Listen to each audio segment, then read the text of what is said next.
Have you ever looked at your pet and thought about how they become such an important part of your life, maybe curled up on the sofa beside you, or endlessly begging for treats at the table? We form deep bonds with our animals, treating them as family, protectors, even confidants.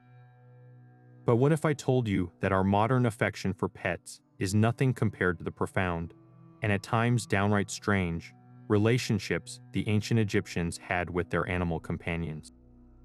These weren't just cats and dogs lounging around the house. The people of the Nile shared their lives, their homes, and even their temples with creatures that ranged from the sacred to the surreal.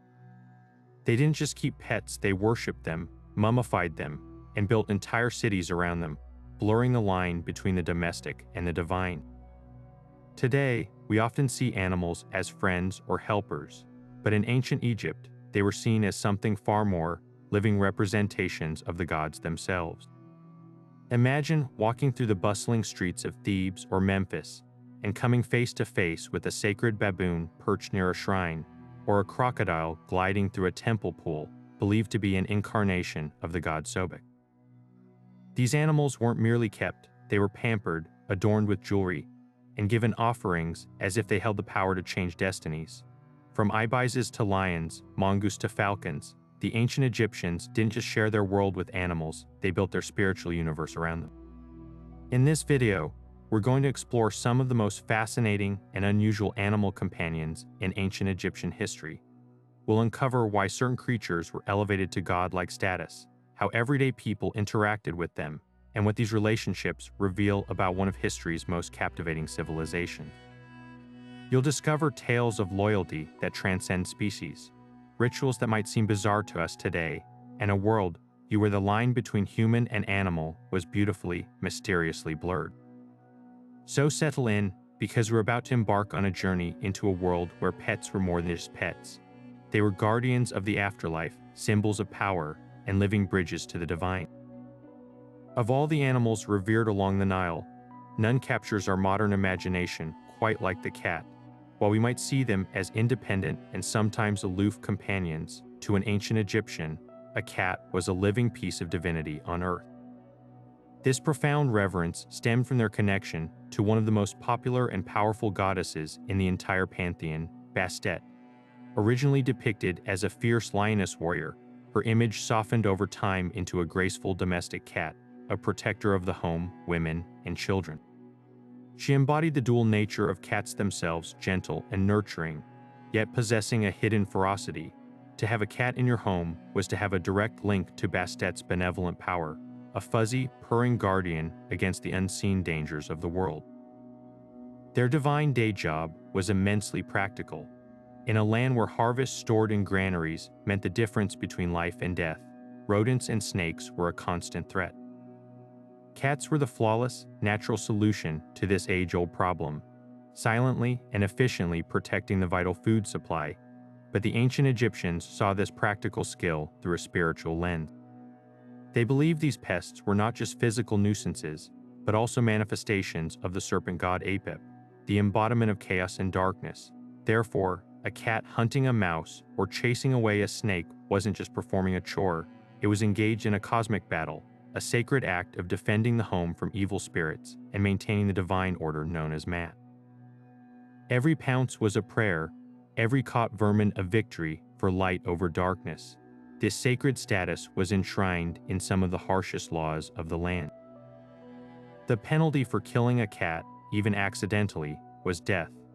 The Greek historian Diodorus Siculus recorded a chilling account from the 1st century BCE, where he described a visiting Roman who accidentally caused the death of a cat. Despite the pharaoh's efforts to intervene, an enraged mob descended on the man and delivered the ultimate punishment. This story, whether entirely factual or not, underscores the deep-seated cultural taboo. A cat's life was not merely equal to a human's. In the eyes of the law and the people, it was often considered more valuable. Families would go into deep, elaborate mourning when their feline companion passed away, shaving their eyebrows to signify their loss and performing rituals to ensure the animal's safe passage to the afterlife. This devotion extended far beyond the family hearth. The center of the cult of Bastet was the city of Bubastes, a place that, according to the historian Herodotus, hosted some of the most wildly joyful festivals in all of Egypt. Hundreds of thousands of pilgrims would travel by boat to the city, singing, clapping, and playing flutes as they approached the temple. Once there, they would present the ultimate offering, a mummified cat. Archaeologists have discovered entire cemeteries dedicated to felines, containing literally millions of meticulously wrapped mummies, many placed in decorated sarcophagi. This was not just affection, it was a fundamental expression of faith, a belief that by honoring the vessel of the goddess, one could earn her protection and favor for eternity.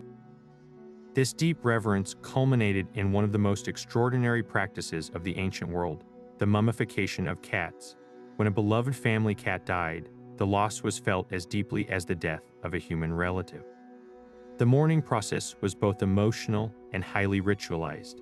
The entire family would shave off their eyebrows as an outward sign of their profound grief, a custom that lasted until the eyebrows grew back, marking the end of the formal mourning period. But their devotion didn't stop at a symbolic gesture. They ensured their companion's journey to the afterlife was a grand one. The cat's body would be carefully prepared, often treated by professional priests who specialized in animal mummification. The process was intricate and sacred. The internal organs were removed, and the body was dehydrated using natron salt before being meticulously wrapped in fine linens. The wrappings were sometimes arranged to make the cat look lifelike, with its face often painted onto the linen or a crafted mask placed over its head. They were then placed in decorated sarcophagi, some made of wood and even bronze, shaped like a seated cat, often with beautifully detailed features and protective amulets placed within the bindings. The scale of this practice is almost unimaginable to us today. The primary center for this was the Temple of Bastet at Bubastes, but vast cat cemeteries, called necropolises, have been found all along the Nile. The most famous among these is the Bubastan at Saqqara, a sprawling underground network of tombs dedicated almost entirely to cats. Archaeologists excavating these sites have made staggering discoveries. In one tomb alone, they uncovered literally millions of mummified felines, stacked from floor to ceiling in chambers that stretched for miles. This wasn't just a few devoted pet owners. This is an entire industry fueled by absolute faith. Pilgrims would travel from all over Egypt to Bubastes, especially during the massive festivals held in Bastet's honor. Part of their religious duty, and a way to seek the goddess's favor, was to purchase a pre-mummified cat from the temple priests to offer as a votive gift. These cats were often bred specifically for this purpose on temple grounds, and their mummification was a central part of the local economy. However, modern technology has revealed a somber secret behind these millions of mummies. While many were indeed beloved pets who lived long, cared for lives, X-ray scans of the mass burials tell a more complex story. A significant number of these sacred offerings were just kittens, many only 2 to 4 months old. The evidence suggests their necks were deliberately broken or they were strangled, indicating a practice of ritual sacrifice. This dark facet reveals the immense pressure of the religious economy. The demand for mummified offerings was so insatiable that a continuous supply of animals was needed. For a pilgrim, offering a young, pure animal may have been seen as the ultimate act of devotion, ensuring their plea to the goddess was heard. It presents a difficult duality in the ancient Egyptian relationship with cats, one of genuine, tender affection within the home, and another of systematic, religious commodification within the temple walls, all existing under the same divine belief system. While cats were cherished as divine protectors of the home, high above the bustling streets and quiet homes, another creature ruled the skies and symbolized the very power of the pharaoh himself, the falcon. To the ancient Egyptians, this majestic bird of prey was not merely an animal, it was the living embodiment of Horus, one of the most significant gods in their entire pantheon. Horus, the sky god, was often depicted as a man with the head of a falcon, his eyes representing the sun and the moon. He was the divine protector of Egypt, the epitome of kingship, and the son of Osiris and Isis. His mythological struggle to avenge his father and reclaim the throne from his uncle Set was a foundational story of order triumphing over chaos. Therefore, every falcon soaring on the thermal currents was seen as a potential vessel for this powerful deity, a direct connection to the celestial realm and the enduring strength of the monarchy. This sacred connection was made manifest in the temples dedicated to Horus and other falcon-headed gods. Unlike the domestic cats that roamed homes, these birds were housed in elaborate temple aviaries where they were treated with the utmost reverence and care. Priests acted as their dedicated attendants, ensuring they were fed the finest cuts of meat and kept in conditions befitting their divine status. Their every behavior was interpreted as an omen or a message from the god. A particular falcon's movement, its cry, or the direction of its flight could be analyzed by priests to predict the future or understand the will of the gods. These temple falcons were not pets in any traditional sense. They were oracles, living icons to be worshipped and consulted, blurring the line between zoo, temple, and throne room. The falcon's symbolism was inextricably linked to the pharaoh, who was considered the living Horus on earth. From the moment a new king ascended the throne, he was Horus incarnate, the earthly defender of Maat against the forces of chaos. This is why the royal insignia is so saturated with falcon imagery. The pharaoh's pschent, or double crown, often featured a cobra and a vulture, but the god Horus loomed over the entire concept of kingship.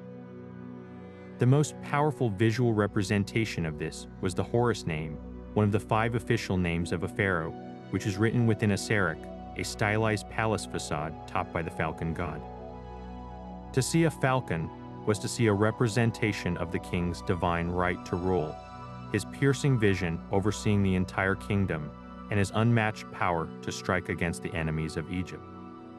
Beyond the temple and the throne, falcons also held immense practical value for the elite through the art of falconry. While we often associate this sport with medieval Europe, evidence suggests the ancient Egyptians were among the very first to train these birds for hunting. Tomb paintings from as early as the Old Kingdom depict nobles and royalty with falcons perched proudly on their gloved fists, pursuing waterfowl in the marshes along the Nile. This was more than just a leisure activity. It was a powerful display of status, wealth, and control over nature itself. To command such a powerful and wild symbol of the gods demonstrated a noble's own authority and proximity to the divine. The skill and patience required to train a falcon were immense, and successfully hunting with one was a testament to a person's prestige and their harmonious relationship with the natural world, which was always viewed through a spiritual lens. The falcon was thus a unique creature that operated in 3 interconnected realms, as a god in the temple, as a symbol of the king's power, and as a companion to the nobility in the field, forever linking the heavens to the earth. Training a falcon for hunting was a delicate art that required immense patience, deep understanding of the animal's instincts, and a significant investment of time, a pursuit reserved for the highest echelons of society.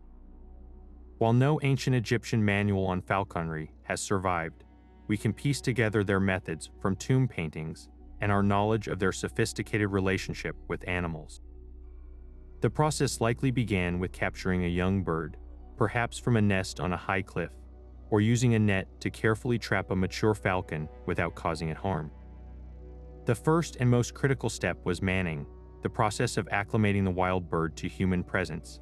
A dedicated trainer would spend hours, even days, simply sitting near the bird, allowing it to grow accustomed to his sight, smell, and sound, moving with a slow, deliberate calm to avoid triggering its powerful flight response.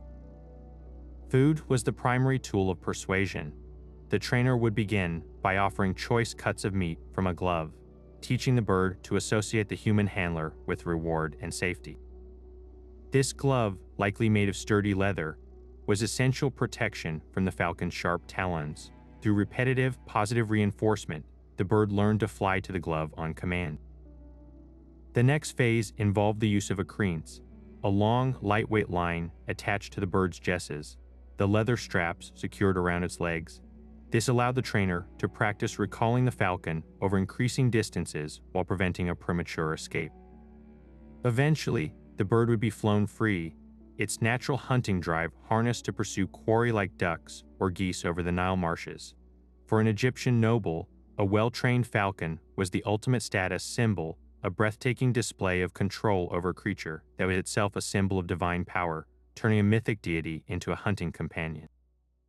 This practice of hunting with falcons, however, was just one facet of a much deeper, more widespread religious phenomenon. Parallel to the cult of Bastet and her millions of mummified cats, the worship of falcon-headed gods like Horus and Revered spawned an entire industry of sacred offerings. Pilgrims seeking favor from these powerful deities would visit major temple complexes, such as the famous one dedicated to Horus in the city of Nekhen, or the site of Saqqara, and purchase a pre-mummified falcon to offer as a votive gift. This act was believed to carry a petitioner's prayer directly to the god, a physical vessel for their hopes for health, prosperity, or success in the afterlife. The scale of this practice is almost beyond comprehension. Archaeologists have uncovered several catacombs dedicated solely to these birds. One such vault, discovered in the desert near the town of Tebtunis, contained a staggering revelation: the remains of over 4 million mummified falcons and ibises, carefully stacked in chambers that stretch for miles underground. The process itself was a sacred ritual.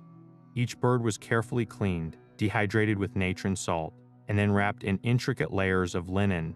Some were then placed in individually decorated coffins, often made of wood or pottery and shaped like the bird itself, complete with a detailed painted face and a hieroglyphic inscription. Others were bundled together and placed in large pottery jars or communal pits within the catacombs. Yet modern science has uncovered a sobering truth behind this immense devotional practice. Just as with the cat mummies, CT scans and radiographic studies of these falcon mummies reveal a complex and often dark reality. While some were adult birds that lived full lives, a vast number were juveniles, and many reveal signs of intentional harm, such as broken necks or evidence of starvation. It appears that the temple priests, faced with an insatiable demand from pilgrims for sacred offerings, operated large-scale breeding farms. When the required numbers were not met through natural breeding, more direct and brutal methods were employed to ensure the supply never ceased. This creates a profound contradiction.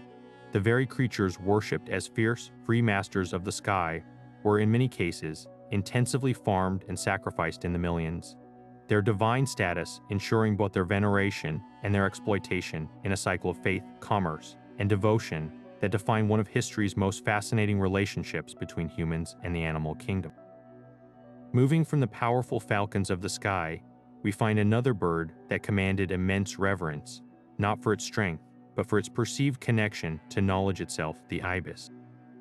This elegant, long-legged wading bird, with its distinctive curved beak, was seen as the living embodiment of Thoth, the god of wisdom, writing, and magic. In the intricate pantheon of Egyptian deities, Thoth was the divine scribe, the mediator of disputes among the gods, and the inventor of the sacred hieroglyphic script. He was believed to have given humanity the gifts of language, science, and law. Therefore, the ibis, striding through the shallow waters of the Nile, was not just a bird, it was a feathered symbol of intellect, order, and the very foundation of civilization. You can see the ibis's profound importance etched into the walls of nearly every major temple and tomb. Its elegant form is one of the most common hieroglyphic signs, used to spell out the name of Thoth himself and concepts related to knowledge and the heart, which is considered the seat of thought. In detailed artistic scenes, Thoth is most frequently depicted as a man with the head of an ibis, often shown recording the outcome of the most crucial spiritual event, the weighing of the heart ceremony. In this judgment of the dead, it was Thoth who stood by the scales, meticulously documenting the results as a person's heart was measured against the feather of Maat, truth, and order. His accurate record-keeping determined one's fate for eternity, making the ibis a direct witness to the soul's most pivotal moment. This sacred status translated into a practice that, in its sheer scale, dwarfs even the cult of the cat. At the heart of this devotion were the Ibiadafea, vast underground catacombs designed solely for the mummified remains of these birds. The most famous of these, located near the cult center of Thoth at Tuna el Jebel and the sacred city of Abydos, are staggering in their content. Archaeologists have unearthed kilometers of tunnels packed floor to ceiling with thousands upon thousands of pottery jars, each containing a meticulously wrapped ibis mummy. Estimates suggest that at these sites alone, there are millions of these offerings, a testament to an industry of faith that operated for centuries.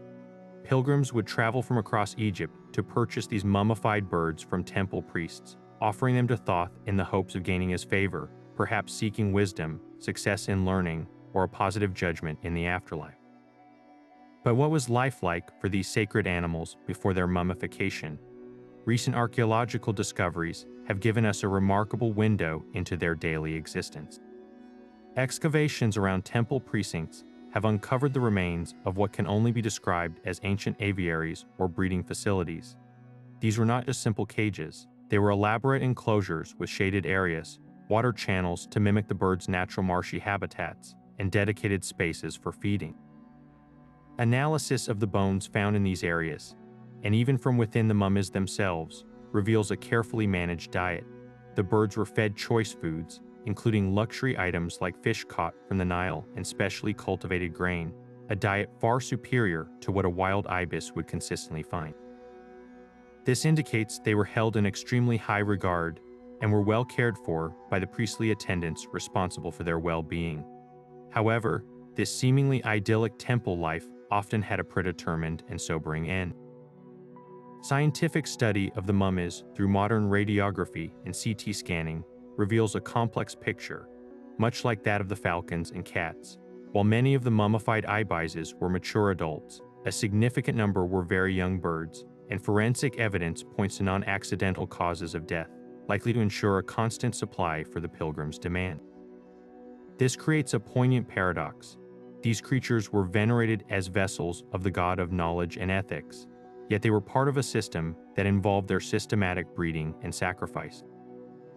This duality is at the core of the ancient Egyptian relationship with sacred animals, a deep, genuine spiritual reverence existing alongside a pragmatic religious economy where the eternal quest for divine connection was supported by the mortal management of the very creatures that made that connection possible.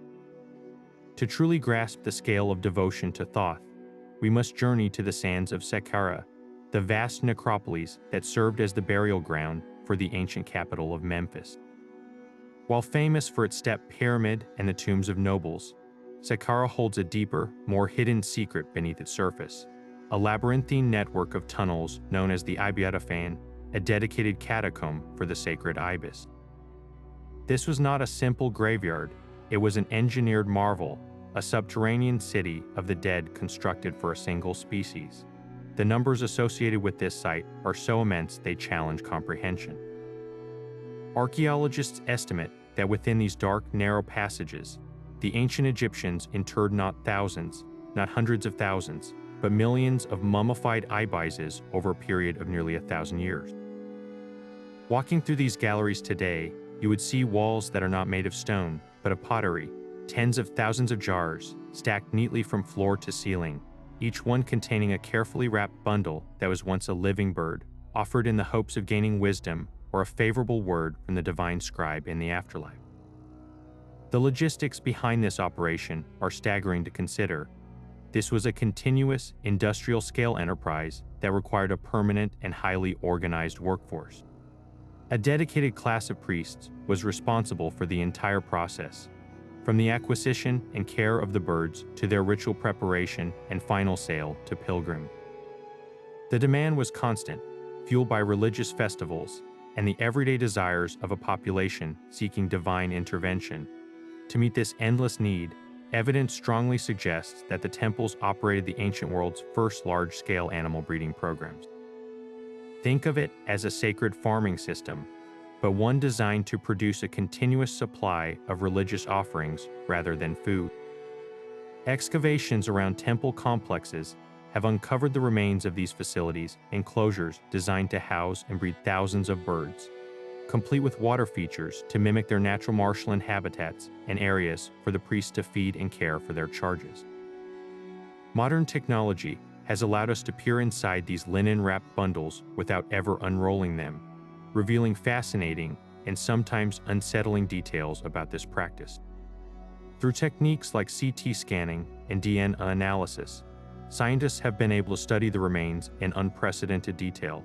They found that the ibises were given a diet of high-quality food, including fish and choice grains, indicating they were well-fed and valued while alive. The care taken in their mummification was also profound.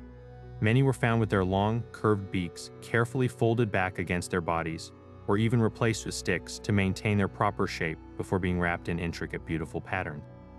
Some were even given fake heads made of linen and resin if their real ones were damaged, ensuring the offering was perfect for the god. However, these same scientific studies have revealed a more complex and darker aspect of this industry. Analysis of the bones shows a high mortality rate among very young birds. Many of the mummies contain ibises that were only a few weeks or months old.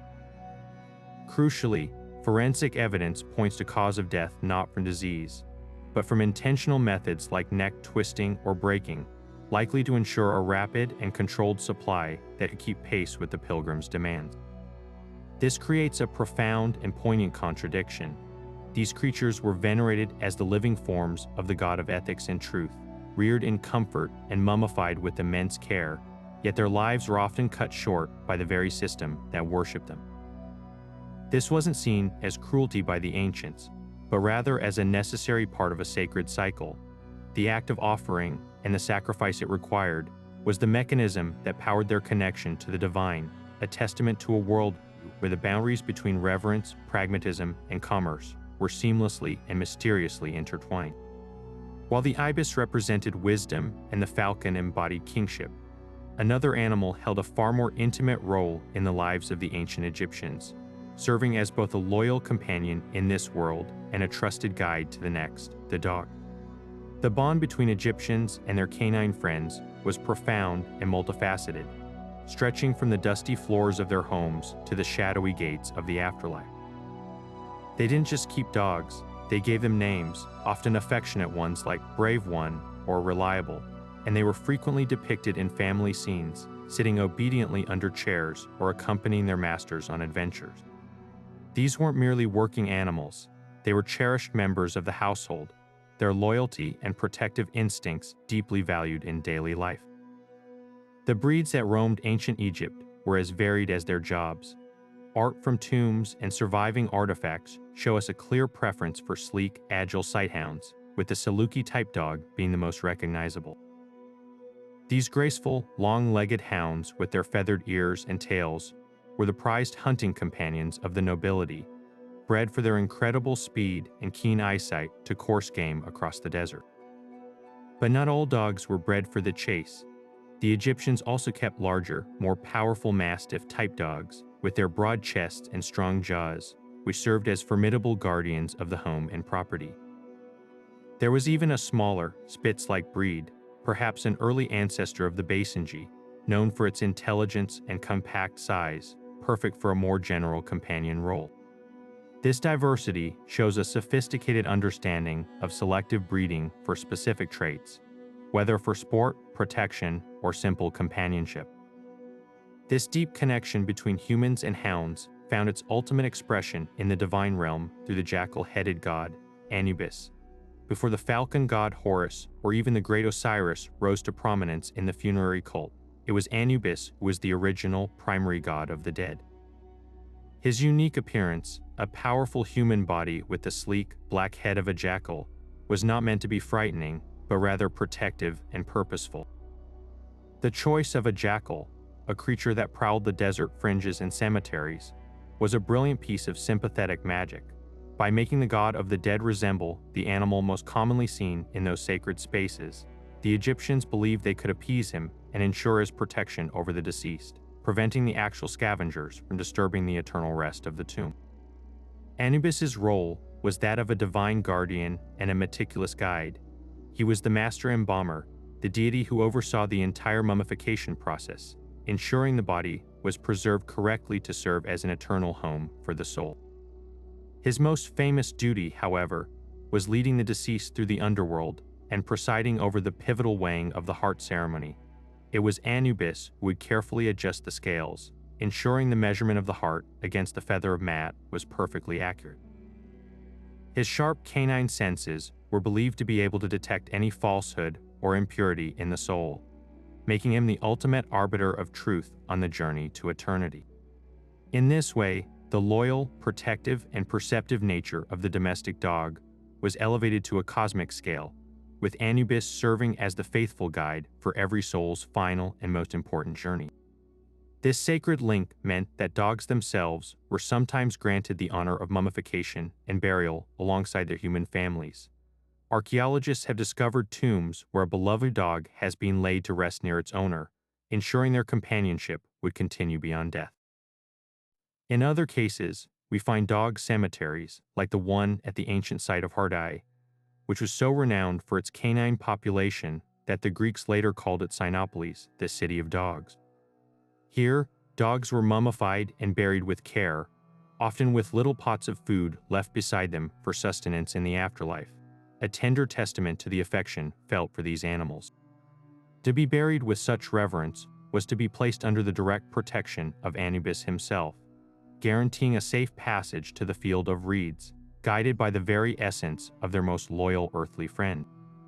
The bond between an ancient Egyptian and their dog was one they fervently hoped would transcend the boundary of death itself. We find the most touching evidence of this in the tombs themselves, where beloved canine companions were sometimes laid to rest alongside their human families. In the elite cemetery at Abydos, archaeologists uncovered the grave of a governor from the Middle Kingdom.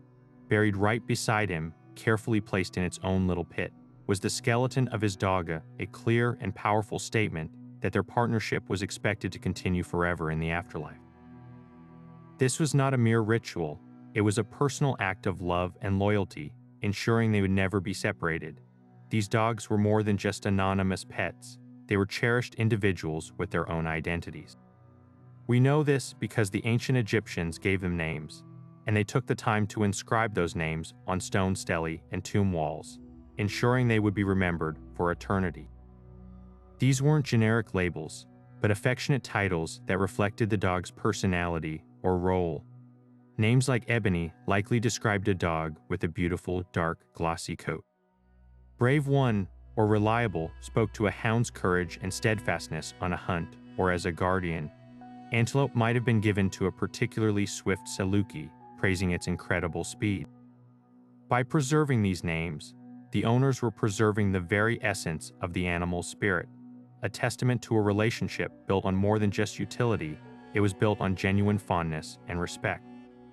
This role as a protector did not end at the tomb door. The Egyptians believed the journey to the afterlife was fraught with perilous twists, dark paths, and chaotic demons.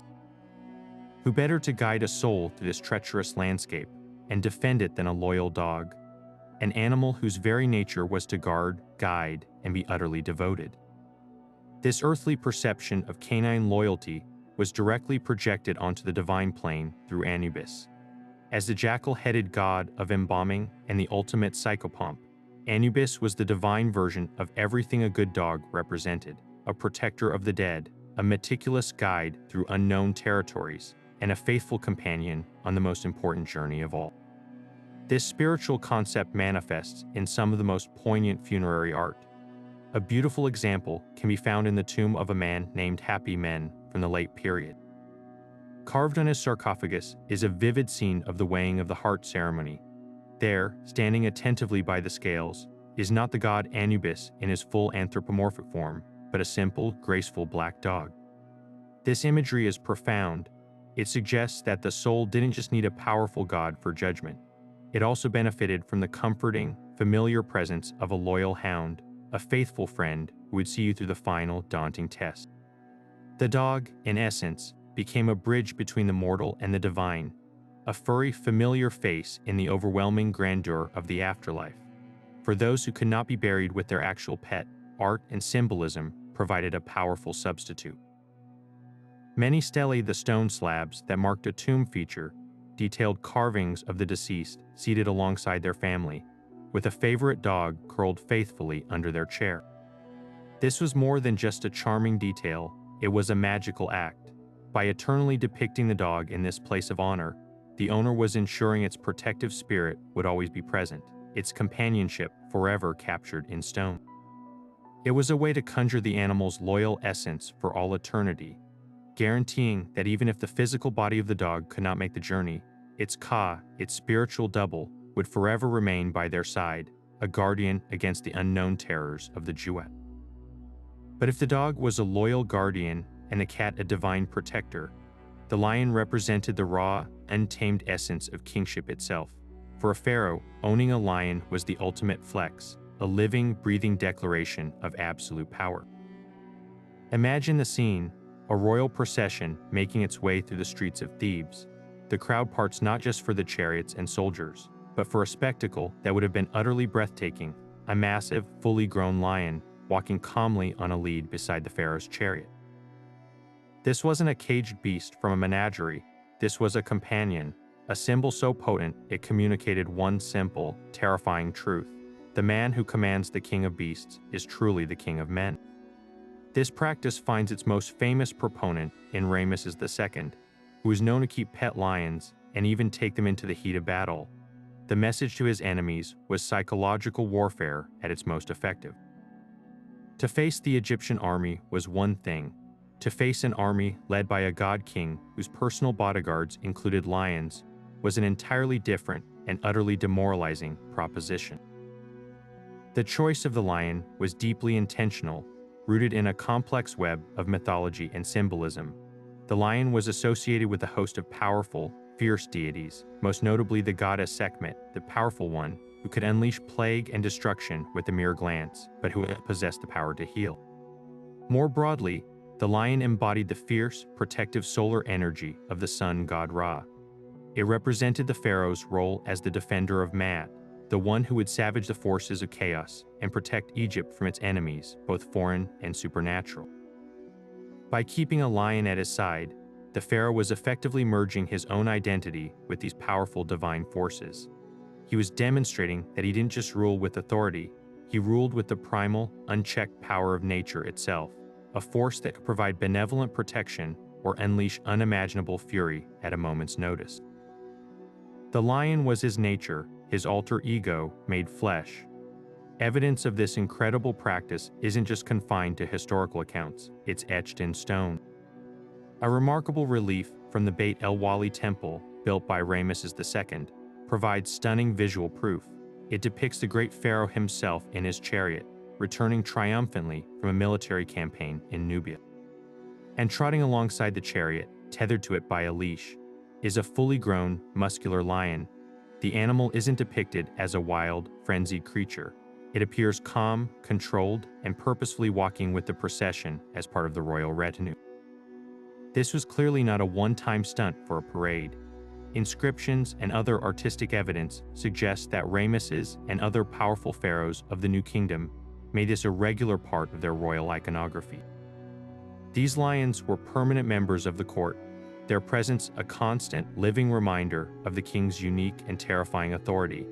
The obvious question is, how on earth did they manage it? The logistics of capturing, transporting, and keeping a fully grown African lion as a palace pet are mind-boggling to consider. While we lack detailed ancient manuals on lion taming, we can infer from tomb paintings and common sense that the process would have been incredibly dangerous and reserved for the most expert handler. It likely began with capturing cubs, a marginally less suicidal endeavor than trying to subdue a full-grown adult. These cubs would then have been raised by a dedicated team of keepers, constantly surrounded by humans from a young age to imprint on them and acclimate them to a life within the palace ground. Their care would have been a monumental undertaking. We're talking about a dietary requirement of massive amounts of fresh meat daily, secure and spacious enclosures that still allowed them room to move, and a small army of incredibly brave, or perhaps incredibly well-paid attendants responsible for their feeding and exercise. The discovery of a lion cub mummy in the tomb of Maya, the wet nurse of King Tutankhamun, provides a fascinating and intimate glimpse into this world. This wasn't a votive offering to a god. This was the burial of a specific, beloved animal. The careful mummification and placement in a high-status tomb indicate this cub was a valued companion, a pet in the most personal sense of the word. It suggests that while adult lions served as grand public symbols of power, younger animals may have lived closer to the royal family, raised within the palace, and forming genuine bonds before perhaps taking on a more ceremonial role as they grew. This cub's presence in a royal tomb underscores the deep personal connection that could exist beneath the layers of political symbolism, a reminder that even the most potent status symbols could also be objects of genuine affection for the most powerful family in Egypt. Ultimately, the pharaoh's lion was the pinnacle of the ancient Egyptian relationship with animals. It operated on every conceivable level, a fearsome weapon of psychological warfare on the battlefield, an undeniable symbol of divine right during public appearances, a cherished companion within the private confines of the palace, and a living, breathing piece of religious iconography. It perfectly encapsulated the pharaoh's dual nature as both a man and a god, a ruler who needed to display both overwhelming strength and nurturing control. The lion, a creature capable of gentle play and explosive violence, was the ideal mirror for this complex identity. While the average Egyptian might mummify their cat to honor Bastet or offer an ibis to Thoth, only the pharaoh could command the king of the beasts, turning the most dangerous animal on the continent into the ultimate power pet. Capturing and maintaining such a formidable symbol of power was a breathtakingly dangerous and logistically monumental undertaking. Acquiring a lion wasn't a simple matter of sending out a hunting party, it was a carefully orchestrated state operation.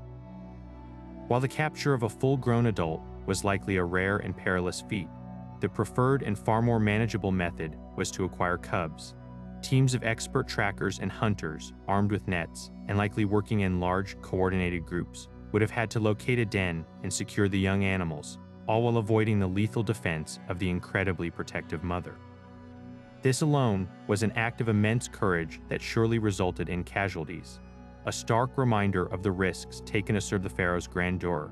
Once secured, the real challenge began, raising a king of beasts within the confines of a royal palace. These cubs would have been handed over to a special class of dedicated, highly skilled animal handlers.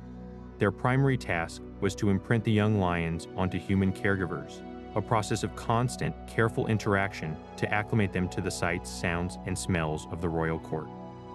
They weren't tamed in the modern circus sense, they were socialized, their natural wildness carefully managed through a routine of feeding, exercise, and controlled exposure. These keepers would have been among the most valued and yet most vulnerable servants in the kingdom, their lives depending on a deep, instinctual understanding of feline behavior and an unshakable nerve.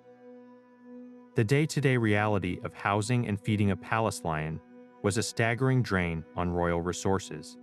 Enclosures would have needed to be both incredibly secure and spacious, likely open-air courtyards with high, reinforced walls, shaded areas, and room for the animal to move and exercise. The dietary needs were even more immense. An adult lion can consume over 10 kilograms of meat in a single feeding, sourcing a continuous supply of fresh, high-quality meat, likely from cattle, antelope, or other large game. For multiple animals would have required its own dedicated branch of the royal administration. This was not a hobby, it was a continuous, expensive display of the pharaoh's boundless wealth and his ability to command the resources of the entire nation. Beyond their role as living symbols of power, these magnificent creatures also became valuable pieces in the high-stakes game of international diplomacy. Gifting a lion to another ruler was one of the most potent political statements a pharaoh could make. It was a gesture that communicated multiple layers of meaning simultaneously. On one level, it was an act of immense generosity, a sharing of a literally priceless treasure that demonstrated Egypt's vast wealth and access to exotic resources. On another, far more pointed level, it was a not-so-subtle display of dominance. The message was clear: I command the very forces of nature that you can only fear. My power is so absolute that I can capture the king of beasts and give him to you as a present. Receiving such a gift placed the foreign ruler in a complicated position of gratitude and subordination, forever reminded of the pharaoh's overwhelming might. This practice is brilliantly illustrated by the well-documented exchange between the Egyptian pharaoh Amenhotep III and the king of Mitanni, a powerful empire in modern-day Syria. In a series of letters preserved in the Amarna archive, Amenhotep writes to his counterpart, the king Tushratta, and quite casually requests that he send more lions for his royal menagerie, noting that the previous ones he had been gifted were not enough. The tone is that of a superior making a demand, not an equal making a request. Tushratta, eager to maintain the alliance, complies, detailing the lions he is sending in return. This correspondence shows that Egypt was not just a receiver, but also a requester of these animals, using its political clout to essentially demand tribute in the form of the world's most dangerous predators, further consolidating its image as the ultimate superpower of the ancient world. The presence of these lions, therefore, resonated on every level of Egyptian society. For the common people, seeing one in a procession was a terrifying and awe-inspiring spectacle that reinforced the divine nature of their ruler. For the nobility and court officials, it was a constant reminder of the pharaoh's unchallengeable authority, and on the international stage, these animals were walking, breathing embodiments of Egypt's geopolitical power, used to intimidate allies and rivals alike.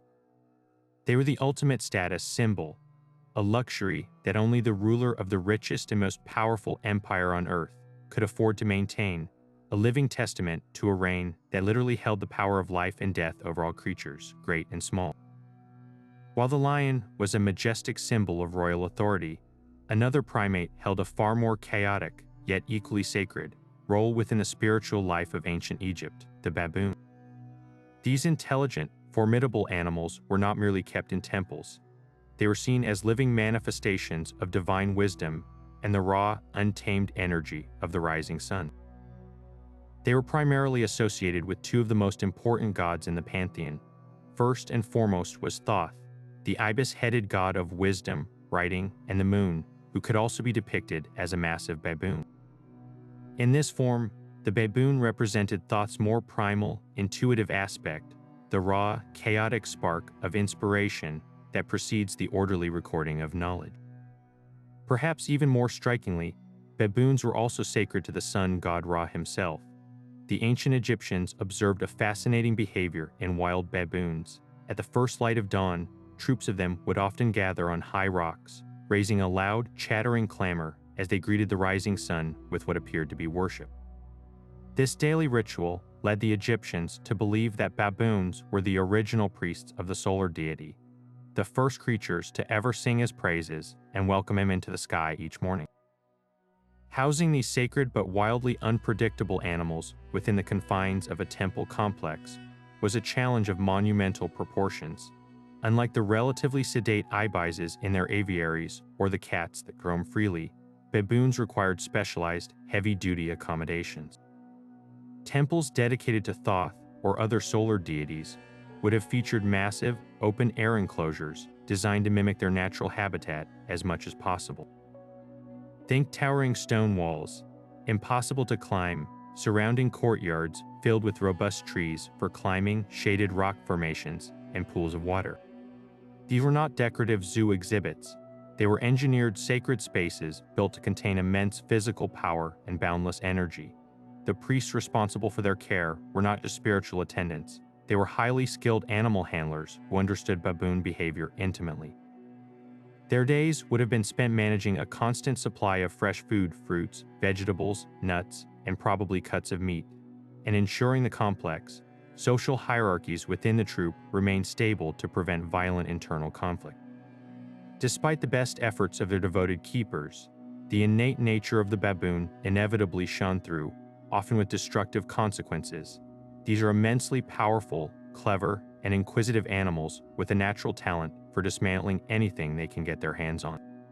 A temple precinct filled with priceless statues, intricate wall reliefs, painted surfaces, and precious ritual objects was a baboon's paradise of things to explore, break, and potentially deface. There are no surviving ancient complaints logs, but we can easily imagine the frustration of a high priest finding a sacred text gnawed on, or a beautifully painted column scratched beyond recognition by a bored, intelligent creature looking for something to do. Their famous, loud vocalizations, a mix of barks, screeches, and roars, while symbolically linked to the worship of Ra, would have created a near-constant cacophony that echoed through the temple halls, making quiet contemplation a rare luxury. Keeping a baboon was an exercise in controlled chaos, a daily reminder that the divine force they represented was not always orderly or peaceful, but could be wild, unpredictable, and demanded respect. This duality between their sacred status and their chaotic behavior is perfectly captured in their complex role as divine oracles. Just as the flight of a falcon could be interpreted as a message from the gods, the actions of a temple baboon were scrutinized for hidden meaning. Priests would carefully observe the troops' interactions, their reactions to specific questions, or their choices between offered items, believing that Thoth was guiding their behavior to reveal truth. A baboon choosing one piece of fruit over another could be seen as a positive omen for a harvest. A sudden, aggressive display might be interpreted as a warning of coming conflict. The sheer unpredictability of the animal likely lent immense power to these divinations. When the outcome is truly unknown, every random action can feel intentionally significant. This practice required the priests to be masters of interpretation, finding divine patterns in the natural, often chaotic, behavior of their sacred charges. The profound reverence for these animals is most concretely seen in their mummification. Baboon mummies have been found in great numbers, particularly in the catacombs of Tuna el-Jebel, the main cult center for Thoth. They were prepared with the same meticulous care as the ibises and cats, carefully wrapped in linen and placed in decorated boxes or pottery jars. However, scientific study has revealed a familiar, somber pattern. Analysis of these mummies shows many were older animals that had lived long lives in temple care, their bones showing signs of arthritis and wear, a testament to a lifetime of being fed and housed. But tragically, many others were very young, with evidence of deliberate harm. To meet the constant demand from pilgrims for sacred offerings, the temple breeding programs would sometimes resort to killing infant baboons, presenting a heartbreaking contradiction where the vessels of the god of wisdom were sacrificed in the name of faith. This complex relationship, balancing genuine awe for the animal's divine nature with the pragmatic and often brutal demands of religious practice, shows the ancient Egyptians fully embraced the entire character of the baboon, not just its sacred wisdom, but its unpredictable, chaotic soul. For the priests tasked with their care, the raucous dawn chorus of the temple baboons was not mere animal noise. It was the most sacred liturgy, a daily reaffirmation of the universe's divine order. They observed that as the first golden sliver of the sun reached the horizon, the baboons would become agitated, gathering on the highest points of their enclosures to vocalize with a passionate intensity. To the Egyptian mind, this was no coincidence. This was recognition. They believed these intelligent creatures, sacred to Thoth, were the original priests of the solar cult, the first beings to ever acknowledge and worship the sun god Ra at the moment of creation itself. Every morning, this ritual was repeated, with the baboons acting as living conduits. Their chattering, barking, and arm-raising gestures seen as a direct form of praise that helped usher Ra's solar bark safely into the sky, ensuring the sun would rise and the world would not descend into eternal darkness. The priests weren't just hearing chaos, they were witnessing a divine conversation, and it was their duty to listen and facilitate it. The challenge, of course, was maintaining a functional temple around a troop of incredibly powerful, intelligent, and willful primates. Evidence from archaeological sites like Saqqara and Tuna el-Jebel points to the construction of remarkably sophisticated enclosures designed specifically for their needs. These were not simple cages, but elaborate, open-air courtyards within the temple complex, featuring tall, unscalable walls, sturdy stone platforms for climbing and basking, and shaded areas for retreat from the intense midday heat.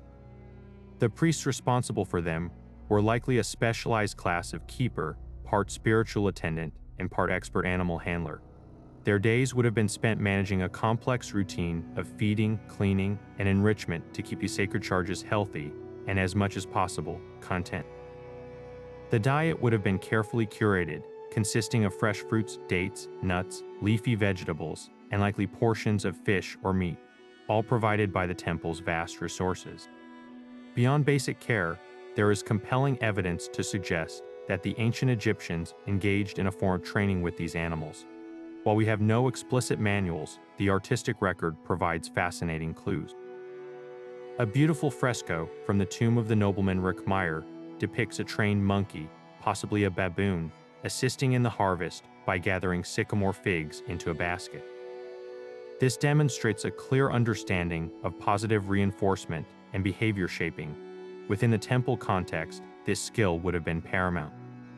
Priests might have used food rewards to encourage the baboons to perform specific, interpretable actions for pilgrims or to manage their behavior during important rituals. Training a baboon to sit calmly on a designated dais or to select between different ceremonial objects could transform a random animal action into a potent divine omen, all while making the dangerous task of managing them slightly less perilous for the attending priest. This interpretation of their behavior was the core of their religious function. The baboons were living oracles, and their every action was scrutinized for divine meaning. Priests would have spent hours observing the troop's social dynamics, their reactions to new people or objects, and their choices when presented with options. A baboon that became aggressive and vocal when a foreign diplomat entered the temple might be seen as Thoth revealing the visitor's hidden treachery. Conversely, a baboon that approached a pilgrim and gently took an offering could be interpreted as a sign of the god's absolute favor. The inherent unpredictability of these animals lent incredible power to these readings. Because their behavior was never fully controllable, every interaction felt authentically guided by the gods, a genuine message from the divine rather than a staged priestly trick. This practice required the priests to be masters of observation and psychology, weaving coherent divine narratives from the complex and often chaotic tapestry of primate behavior, forever finding order in the sacred chaos they both revered and meticulously cared for. Yet of all the creatures that shared the world of the pharaohs, perhaps none was more instantly recognizable or potent a symbol than the Egyptian cobra, its hood flared in majestic defiance, forever coiled upon the royal brow. This was the uraeus, the reared cobra meticulously fashioned from precious metals and inlaid with gems that adorned the front of the pharaoh's crown. It was far more than a simple piece of regalia. It was a living, breathing piece of theology and a weapon of mass destruction made miniature. To look upon the pharaoh was to see this serpent staring back at you, a silent, gleaming promise that this ruler was protected by and embodied the most fierce and immediate power in the universe. This iconic symbol drew its power from the goddess Wadjet, one of the oldest and most venerated deities in all of Egypt. She was the patron goddess of Lower Egypt, the Nile Delta region, and was known as the Green One or the Papyrus-Colored One, linking her to the fertile marshes where the cobra made its home. Wadjet was not a distant, abstract concept. She was a profoundly protective force. She was the fiery eye of the sun god Ra, a being of such immense defensive power that she could be spat out against his enemies, incinerating them with her venomous, blazing breath. By wearing her image, the pharaoh was invoking her entire mythos. He was declaring himself the living incarnation of Wadjet's protective fury, the sole individual through whom her cosmic power to defend Egypt was channeled and unleashed. The uraeus was therefore the ultimate symbol of divine kingship and legitimate sovereignty. A ruler could not claim the throne without it. Its presence on the crown was what transformed a man into the living Horus. Its primary function was to act as a supernatural guardian for the pharaoh, but its protection was active, not passive. It was believed that the uraeus could breathe fire or spit its venomous wrath at any who would dare threaten the king, instantly annihilating traitors, assassins, or even disrespectful courtiers with a mere thought. In this role, it was the pharaoh's personal, permanent bodyguard, a psychological and spiritual deterrent that made the very idea of disloyalty synonymous with a horrifying, magical death. In tomb reliefs and statues, we often see the uraeus positioned right over the pharaoh's brow, its watchful gaze ensuring that even in death, no evil spirit would dare approach the sacred royal person. But did this divine symbol have a living counterpart slithering through the palace halls? All evidence points to yes. While the idea of a pet cobra seems unimaginably dangerous to us, for the ancient Egyptians, it was a logical extension of their worldview. If the cobra was the vessel of a protective goddess, then having the actual animal within the royal court would have been seen as a way to harness its raw, divine power directly. We know from art and inscriptions that the royal court included exotic animal sections, and it is highly probable that cobras were kept in secure enclosures within these menageries. They wouldn't have been pets for cuddling, but rather revered, dangerous, living avatars of Wadjet herself, maintained by a special class of priests who were experts in handling them. These handlers would have been among the most skilled and courageous individuals in all of Egypt, the ancient world's equivalent of bomb disposal experts. Their role, known as a magician priest or a charm worker, involved more than just feeding the snakes.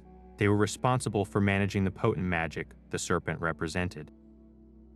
They likely knew how to safely extract venom for ritual purposes and were experts in the kind of hypnotic manipulation used in snake charming, a practice depicted in ancient tomb paintings.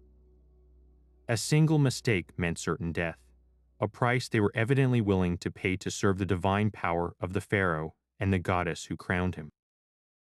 The presence of these living cobras in the court made the symbolism of the urias tangible, a daily reminder that the pharaoh's power was not just representational, but terrifyingly, magically real.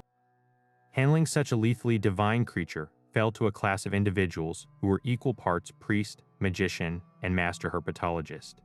These specialists, often referred to as charm workers or magician priests, possessed a body of knowledge that was as much about spiritual appeasement as it was about practical survival.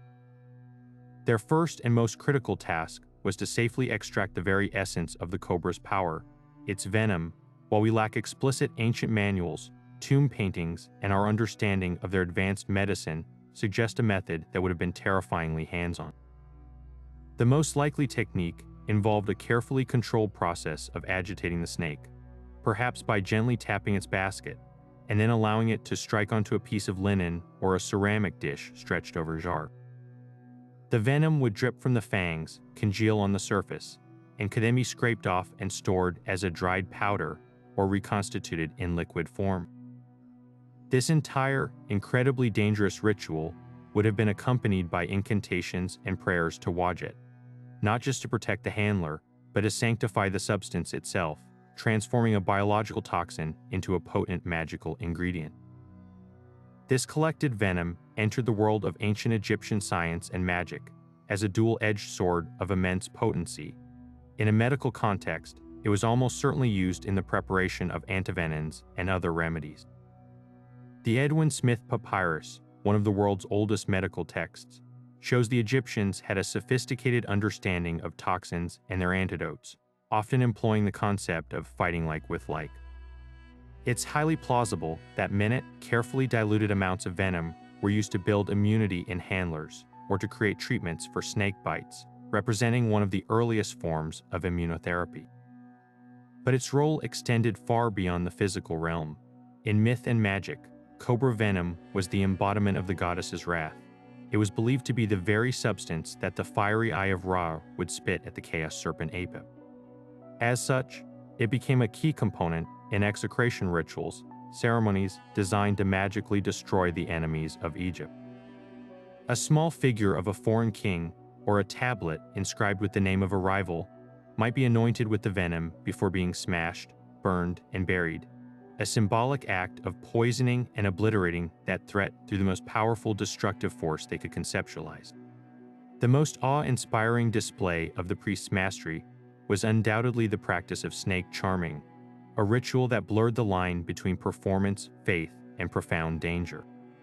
A famous relief in the tomb of the nobleman Harkuf depicts a charming scene, proving this was a recognized and respected skill. The priests understood that a cobra, while deadly, is also a defensive animal that would rather escape than attack. They likely used a combination of subtle tools and deep observation. A rhythmic movement from a flute or a staff would hold the snake's attention, its body swaying not music, but to follow the motion it perceived as a potential threat. The charmer's absolute stillness, aside from this controlled movement, was key to not triggering a strike. This was not a party trick, it was a high-stakes demonstration of divine control. For our audience, witnessing a priest calmly interact with the living vessel of Wadjet was tangible proof that the pharaoh's magicians could literally command the forces of chaos and protection, bending the will of a goddess to their own. A successful charming was a powerful affirmation of Maat, of order over chaos. A single mistake, however, was a swift and final lesson in the limits of human authority. While the cobra and the lion were potent symbols of divine and royal power, the pharaohs of Egypt took their fascination with the animal kingdom to an even grander scale, creating the world's first great zoological collections. The most legendary of these royal menageries belonged to Pharaoh Thutmose III, a warrior king of the 18th dynasty, whose military campaigns stretched the boundaries of the Egyptian empire further than ever before. But he didn't just return from these conquests with treasure and prisoners. He came back with living, breathing trophies that would have stunned the citizens of Thebes. Imagine the spectacle along the Nile as the royal flotilla docked, not just with soldiers and spoils, but with the gangly, towering form of a giraffe carefully disembarking, or the immense gray bulk of an Asian elephant being guided down the gangplank. These creatures were unlike anything the average Egyptian had ever seen, and their arrival was a powerful, multi-layered statement from a ruler at the peak of his power. Thutmose III's campaigns into Nubia to the south, and Ritjenu, modern-day Syria and Lebanon, to the north, placed him in contact with ecosystems and fauna completely absent from the Nile Valley. His annals, meticulously recorded on the walls of the Temple of Karnak, are not just a list of conquered cities, they are also some of the earliest records of animal collection for display. From the lush tropical regions of Nubia, he acquired leopards, panthers, and various species of monkeys, along with the ultimate icon of the African savanna, the giraffe. The ancient Egyptian word for giraffe was memi, and its arrival would have been a sensation.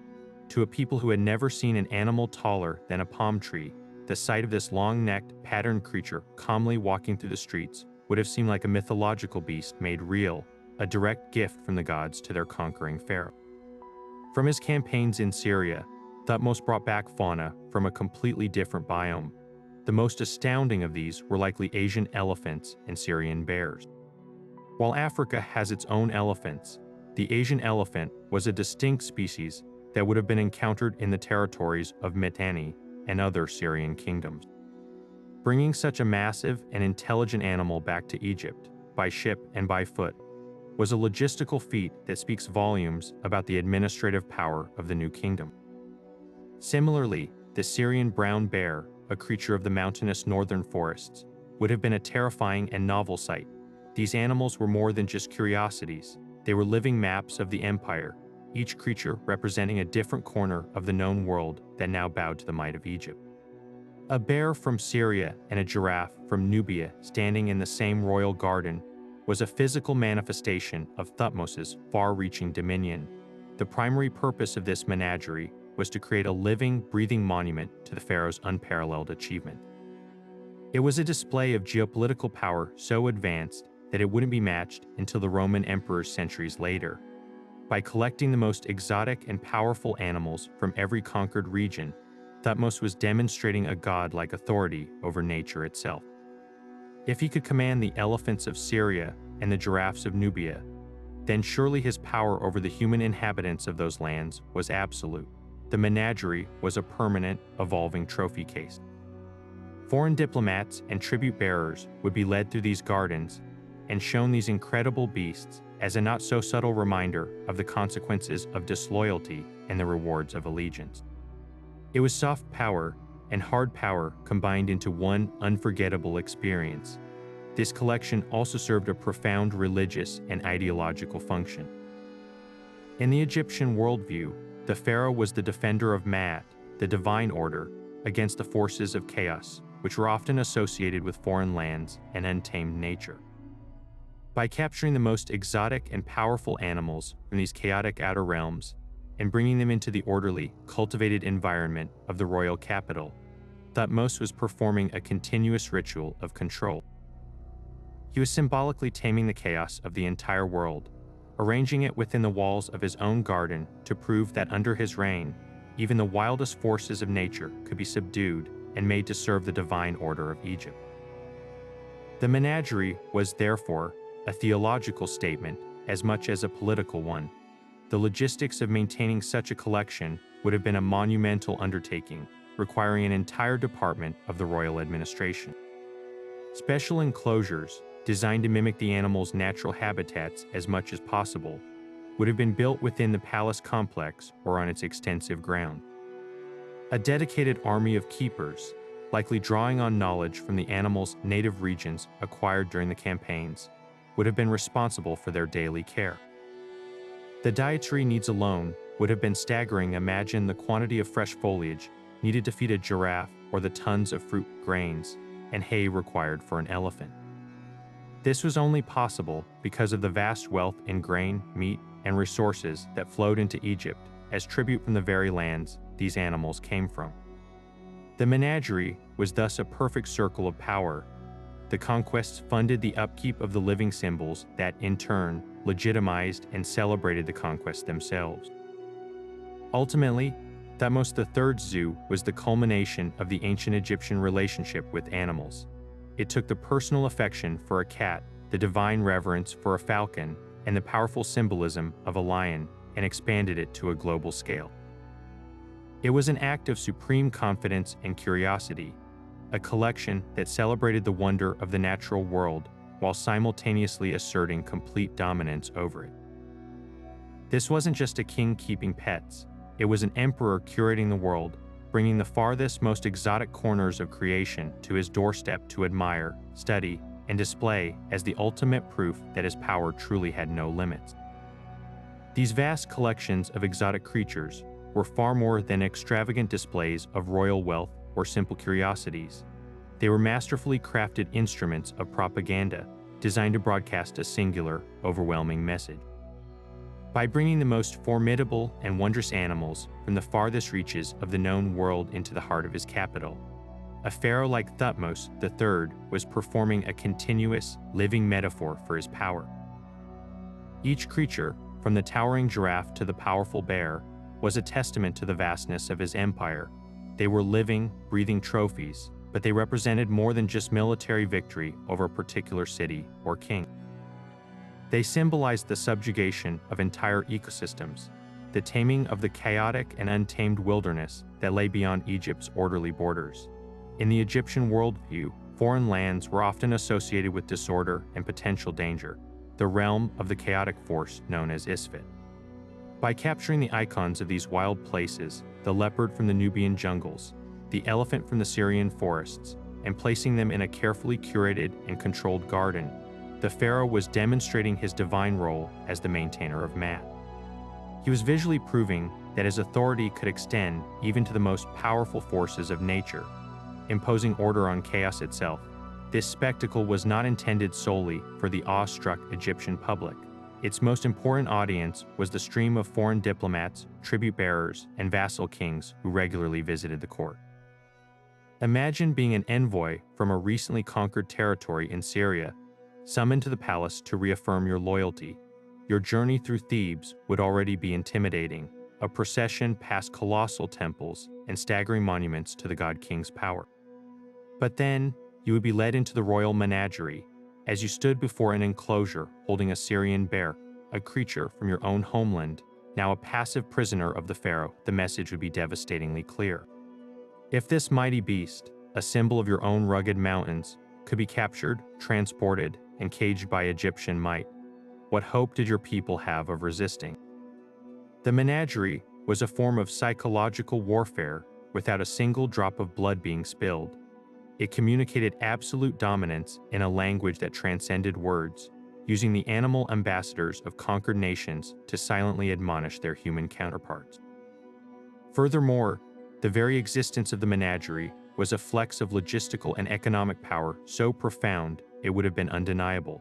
Acquiring these animals was one thing, keeping them alive and healthy in a completely alien environment was another challenge entirely. The successful maintenance of a giraffe, with its highly specialized dietary needs, or an elephant requiring tons of food and water daily, was a testament to the unparalleled administrative machinery of the Egyptian state. It proved that the pharaoh's reach was not just wide, but deep. His officials could orchestrate the seamless flow of resources from the farthest provinces directly to the palace gates, ensuring that even the most exotic appetites could be satisfied. This demonstrated a command over logistics and supply chains that was, in its own way, just as impressive as command over armies. A rival king might boast of his military strength, but could he keep an elephant alive and well in his capital city?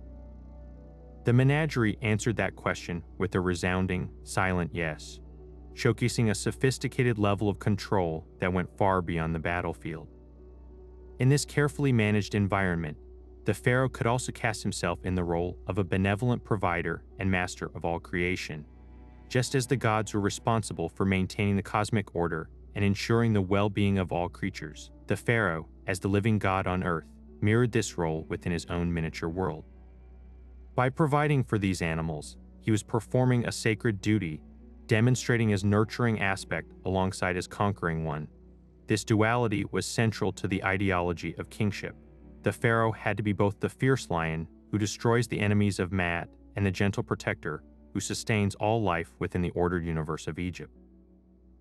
The menagerie allowed him to physically embody both roles simultaneously, presenting a complete picture of divinely sanctioned power that was both terrifying and reassuringly stable. Ultimately, these collections were the ancient world's most sophisticated pieces of political theater. Every element, from the selection of animals to their presentation, was meticulously designed to reinforce the hierarchy of the universe with the pharaoh firmly at its apex. They were a physical map of his empire, a living ledger of his conquests, a theological statement of his role, and a brutal psychological tool for intimidating guests. They transformed abstract concepts of power and dominion into something visceral, immediate, and unforgettable. A subject walking through the gardens would feel a surge of patriotic pride in their ruler's might. A foreign ambassador would leave with a humbling lesson in their own place within the New World Order. The menagerie ensured that the pharaoh's authority was not just something people heard about in edicts or saw in stone carvings. It was something they could witness with their own eyes, hear with their own ears, and in the case of the elephants and big cats, perhaps even smell. It made the immense, abstract power of the throne tangibly, undeniably real, yet for all the carefully managed order of the royal menageries and the sacred reverence afforded to most animals, the ancient Egyptians had a far more complicated, and frankly baffling, relationship with one of the Nile's most notorious scavengers, the hyena. To the average Egyptian, the striped hyena was a creature of the absolute darkest hours, a symbol of everything chaotic, unclean, and demonic. It was intrinsically linked to Set, the god of violence, disorder, and the treacherous desert storms, a deity who murdered his own brother Osiris and represented the antithesis of Maat. Hyenas were heard cackling and whooping in the dead of night as they prowled the edges of cemeteries, and they were known to dig up shallow graves to scavenge on corpses. In the hierarchy of the animal kingdom, they occupied the very bottom rung, universally reviled as filthy, cowardly, and deeply connected to the underworld. Which makes the controversial archaeological evidence that some Egyptians may have actually tried to tame them one of the most perplexing puzzles from the ancient world. This startling possibility comes from a handful of ancient artistic depictions that show these maligned animals in a shockingly domestic light. The most famous example is a scene from the 12th dynasty tomb of the official Ukhotep at Mer. In this painting, amidst more traditional images of cattle and oryx, we see what is unmistakably a striped hyena, but it isn't portrayed as a wild beast lurking in the shadows. Instead, it is shown being force-fed, a common method used by the ancient Egyptians to fatten up prized animals for slaughter or, in some cases, to pacify them. A handler is depicted gripping the hyena's muzzle with one hand while using the other to push food down its throat. This isn't a haphazard scene, it's a deliberate, documented practice, suggesting a systematic, if experimental, attempt to manage and control the animal. The very act of including it in a tomb painting, a space reserved for images of an idealized eternal life, implies this was a practice with some level of official recognition, or at the very least, was not seen as something to be hidden away. Further physical evidence adds a tangible layer to this mystery. Excavations at the preternastic site of Hierakonpolis, a center of early power, uncovered a zoo-like enclosure containing the remains of numerous exotic animals, including elephants and baboons. Among these bones, archaeologists found the skeletons of several young hyenas. Analysis showed these animals had suffered from nutritional deficiencies, specifically a condition called porotic hyperostosis, which leads to lesions on the skull. This condition is often linked to a poor or unnatural diet, the kind an animal might develop if it was being held in captivity and fed food it wouldn't normally eat in the wild. The presence of these young hyenas in a controlled environment, showing signs of a captive diet, strongly suggests they were being held for a significant period, not just captured and immediately killed. Someone was making a concerted effort to keep them alive, so why would anyone attempt to tame an animal so universally despised? The most plausible explanation lies not in affection, but in a daring display of power and a profound expression of religious ideology.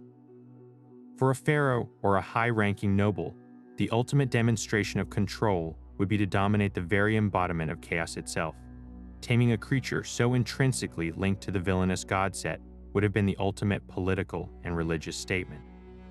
It would be a living metaphor for the pharaoh's role as the defender of mat proof that even the most chaotic, destructive forces in the universe could be subdued and brought to heel under his divine authority.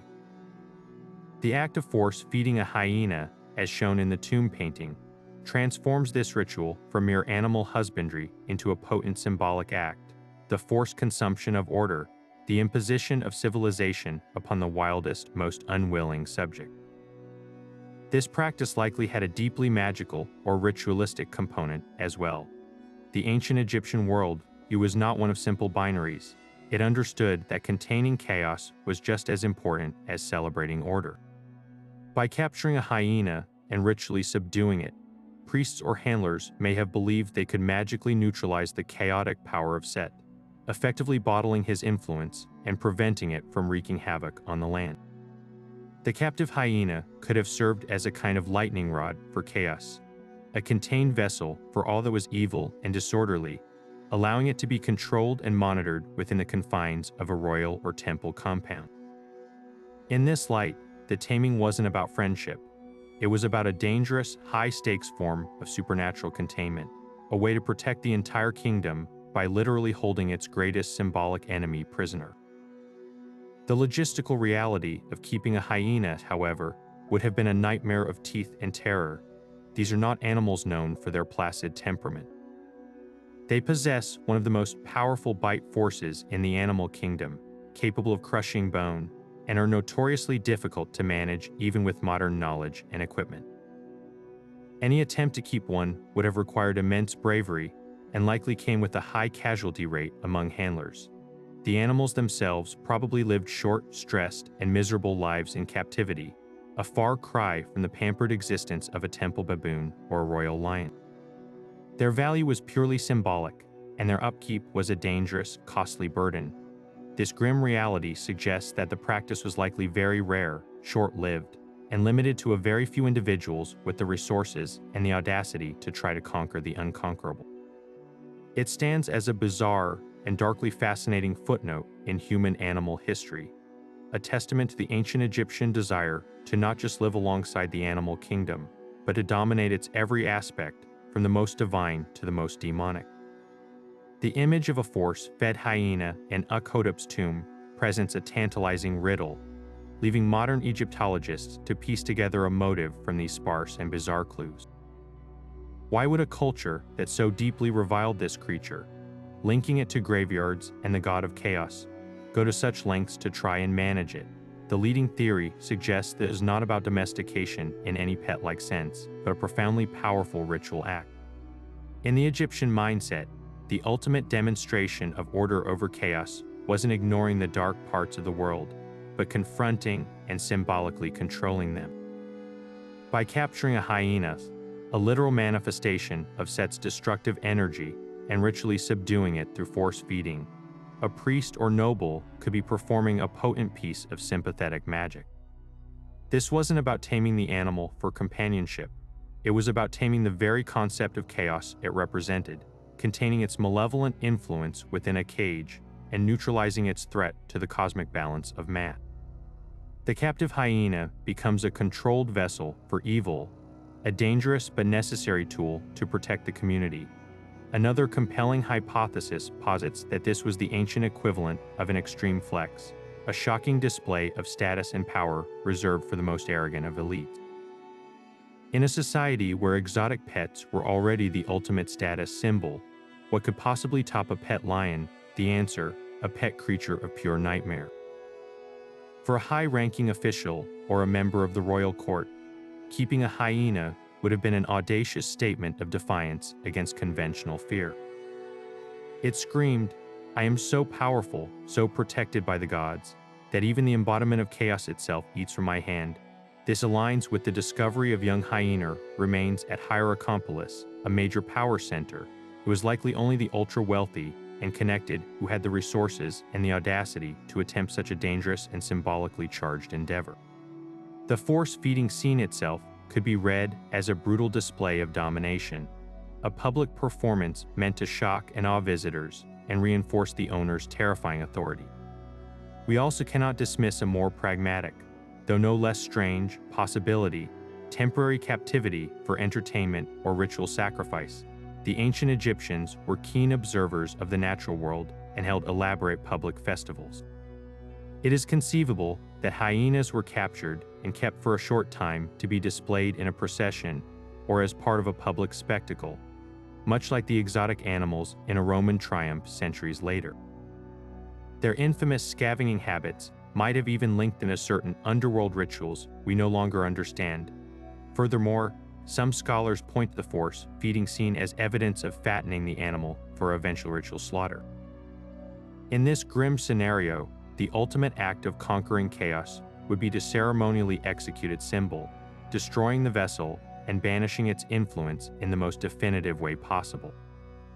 The skeletal evidence of poor health from an unnatural diet at Hierakonpolis could support this theory, indicating the animals were not intended for a long life in captivity. Ultimately, the truth likely lies in a combination of these ideas, a concept that feels foreign to our modern separation of the spiritual and the secular. For the ancient Egyptians, a ritual act was a status symbol, and a display of power was a spiritual duty. The attempt to keep a hyena was probably all these things at once: a dangerous religious ritual to contain chaos, a breathtaking boast of personal power, and a shocking public spectacle. It stands as one of the most extreme examples of their desire to engage with every tier of the animal kingdom, not just the beautiful and the divine. They felt compelled to confront the ugly, the feared, and the chaotic, seeking to understand it, control it, and ultimately force it to serve their vision of a balanced universe, even if that meant staring into the eyes of a creature that cackled in the darkness. But if the hyena represented a terrifying and chaotic force that some dared to try and contain, the ancient Egyptians held a creature in their midst that commanded not just fear, but a worship so profound it bordered on the surreal, the Nile crocodile. To stand on the banks of the river was to be in the presence of a perfect ancient predator, an animal that had ruled those waters for millennia. It was a constant, lethal danger to anyone drawing water, fishing, or bathing, a reminder that death could strike from the murky depths in an instant. Yet, instead of simply fearing this beast, the Egyptians did something extraordinary. They deified it. They saw in its raw, primal power the embodiment of one of their most complex and formidable gods, Sobek, the lord of the crocodiles. Sobek was a deity of immense and dualistic power. His domain was the life-giving Nile itself, the source of all fertility and abundance for Egypt. Yet he was also the creature that could snatch that life away in a violent flash. He was associated with the pharaoh's military might, his sudden, devastating attacks mirroring the army's power on the battlefield. He was even linked to the sun god Ra, his ferocity believed to help repel the serpent of chaos, Apep, on its nightly journey through the underworld. To worship Sobek was to acknowledge and seek to appease the untamable, creative, and destructive forces of nature all at once. He wasn't a god you simply loved. He was a god you respected with a deep, primal fear, and the best way to earn that respect was through his living representatives. This belief gave rise to one of the most astonishing practices in all of antiquity, the keeping of sacred crocodiles as literal pets of the god. At the cult center of Sobek in the Fayum oasis, particularly in the city the Greeks later called Crocodilopolis, and at Kam Ombo along the Nile, temples maintained special sacred pools where these chosen reptiles resided. These were not just any crocodiles, they were believed to be living incarnations of Sobek himself, or at the very least, vessels for his divine essence. They were singled out from the wild population and brought into the temple complex to be pampered, worshipped, and treated with a level of reverence that is almost incomprehensible to us today. The care of these sacred animals fell to a special class of priests who acted as their devoted attendants. Their duty was to keep Sobek happy, and they did so with extravagant generosity. These crocodiles were hand-fed elaborate meals of choice meats, bread, and even honey cakes and roasted meats, all offered to them with ritual precision. They were adorned like the divine royalty they were believed to be. Priests would deck them out in exquisite jewelry, placing golden earrings in their scaly hides and fitting their powerful claws with gilded coverings. They were the ultimate power pets, living a life of luxurious indulgence, their every need anticipated and met by their human servants, all in the hopes of securing the god's favor for the community. The most famous of these sacred crocodiles was known as Petsuchos, a name which literally means he of Sobek. This wasn't a title for just any temple crocodile. It referred to a singular, specific animal who held the station of the living god. When one Petsuchos died of old age or illness, the priests would meticulously mummify its body with the same care afforded to a high-ranking human, wrapping it in linens and placing it in a dedicated crocodile necropolis. They would then venture out to the Nile to capture a new crocodile, which would be ritually inducted as the new Petsuchos, the new living embodiment of the god. This ensured the divine presence of Sobek was a continuous, unbroken force within the temple, a direct line to the god that was always maintained. For the people of Crocodilopolis, knowing that Sobek himself was swimming in their temple pool, being fed and cared for, provided a profound sense of security and connection to the volatile, powerful forces that govern their world. The daily life of a priest in the service of Sobek was a breathtakingly dangerous dance with divinity. These were not ordinary clergymen. They were highly trained specialists, part animal handler, part ritual expert, and part daredevil. Their primary charge was the care and feeding of the Petsuchos, the living crocodile god, an animal that could easily weigh over a ton and move with explosive speed. Approaching such a creature was an act of faith in itself. The rituals were precise and followed ancient protocols designed to minimize risk while maximizing reverence. Before even entering the sacred pool area, the priests would undergo purification rites, cleansing themselves and reciting prayers to put both themselves and the divine reptile in a state of ritual readiness. They likely worked in teams, with some priests perhaps using rhythmic chanting or the steady beat of a drum to create a calming, hypnotic atmosphere, while others prepared the offerings. The diet of a sacred crocodile was fit for, well, a god. This was not about mere sustenance, it was about lavish, symbolic appeasement. While a wild crocodile might subsist on fish and the occasional unlucky mammal, the temple crocodiles were fed a menu of astonishing luxury. Historical accounts, particularly from the Greek historian Herodotus, describe meals of the finest cuts of beef and antelope, choice poultry, and even specially baked breads and honey cakes. Imagine the scene, priests carefully presenting platters of roast meat and delicacies to the massive reptile, either by hand using long poles or perhaps by placing the food on a stone platform at the water's edge. Every offering was a prayer, a transaction meant to keep Sobek content and benevolent. A well-fed god, they believed, was a peaceful god, one who would ensure the Nile's fertility, protect the people from attacks by his wild brethren, and bless their military endeavors with his fierce strength. When the revered Petsuchos eventually died, its passing was not an end, but a critical transition in a continuous divine cycle. The death of the sacred animal was a moment of profound spiritual significance, met with deep mourning and elaborate funerary rites befitting a deity. The priests would carefully retrieve the massive body from the water and begin the meticulous process of mummification. This was an enormous undertaking. The body was purified with sacred oils and salts, and its internal organs were likely removed and placed in special canopic jars. The giant carcass was then packed with natron salt, the desert mineral that naturally dehydrated the body over a period of weeks. Once completely dry, the remains were anointed with precious resins and oils, frankincense, myrrh, and cedar oil to preserve them and provide a sacred aroma. Finally, the crocodile was painstakingly wrapped in layers of the finest linen, its form often carefully shaped and its wrappings arranged in intricate geometric pattern. Amulets and protective jewels were placed within the bindings, and a beautifully painted cartonnage mask might be placed over its head, transforming the fearsome predator into an eternal, serene deity. The mummified god was then given a royal send-off. It was placed in a dedicated crocodile sarcophagus, often made of wood or stone, and elaborately carved with images of Sobek and prayers for the afterlife. This coffin was then transported to a special necropolis, a city of the dead reserved solely for these sacred creatures.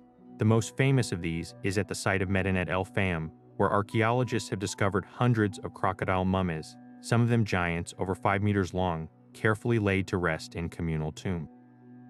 The entire community would have participated in the funeral procession, mourning the loss of one vessel while anticipating the arrival of its successor.